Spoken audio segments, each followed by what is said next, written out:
Selamat sore Pak Laude. Selamat sore Mbak. Baik, sebagai Wakil Ketua KPK yang lalu tahun 2015 sampai 2019, saya ingin mendengar pendapat Anda soal untuk pertama kalinya Ketua KPK tersangkut kasus pidana pemerasan pula yang ini berkaitan dengan kasus korupsi.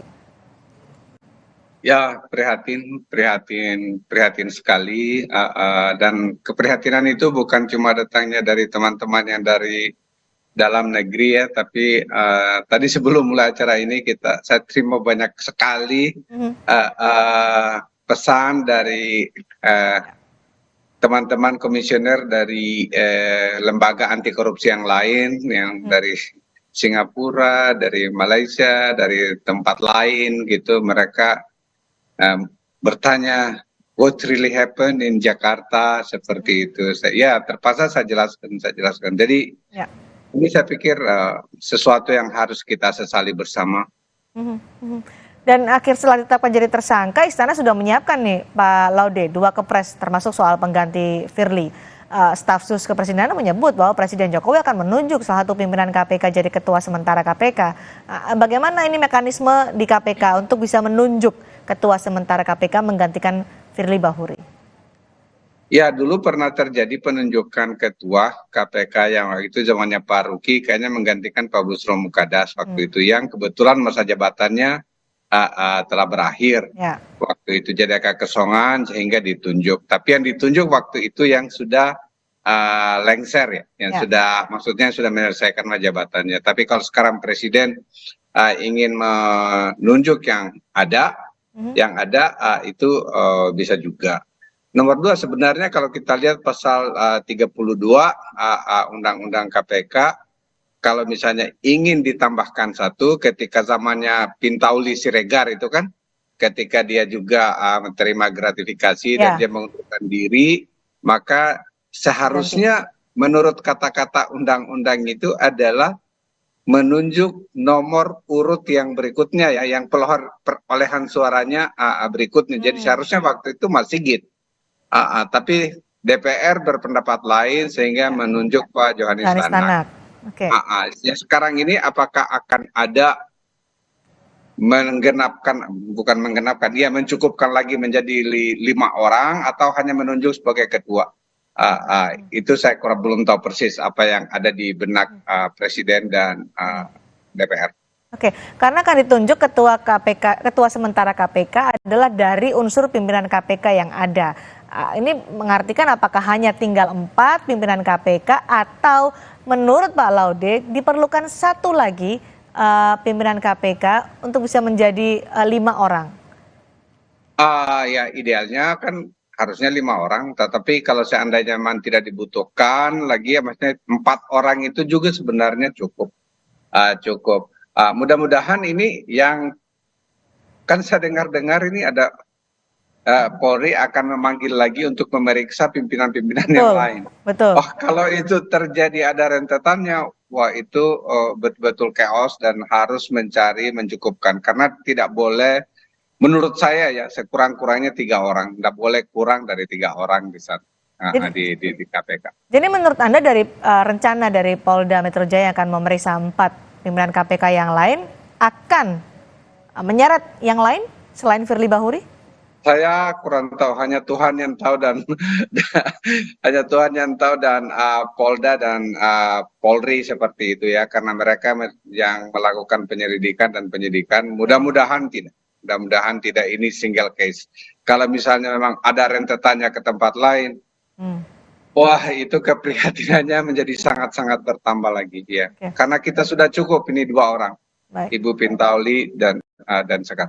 Baik, Pak Laude, menurut Anda ada syarat khusus atau kriteria tertentu untuk menjadi ketua sementara KPK dalam situasi saat ini ya, di mana ketua KPK tersangkut kasus dugaan pemerasan, kemudian juga integritas KPK sekarang jadi dipertanyakan?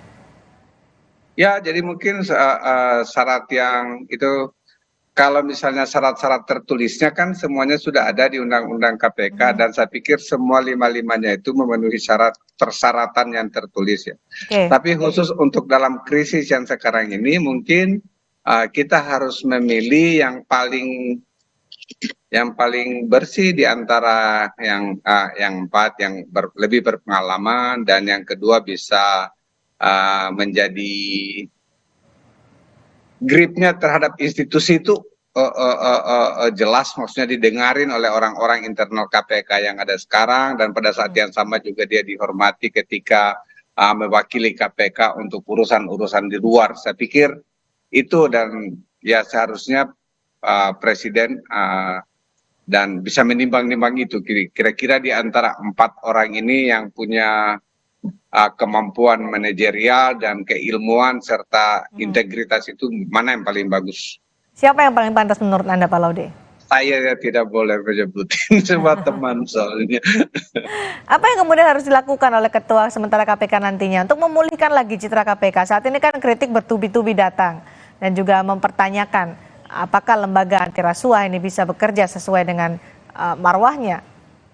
Ya, jadi menurut saya yang akan datang itu, kalau menurut saya pribadi, bahwa KPK sudah saatnya lagi merangkul masyarakat pencinta anti korupsi, masyarakat yang betul-betul genuine dan peduli terhadap agar dan tapi tidak boleh hanya dibuat-buat, tapi harus genuine pendekatannya.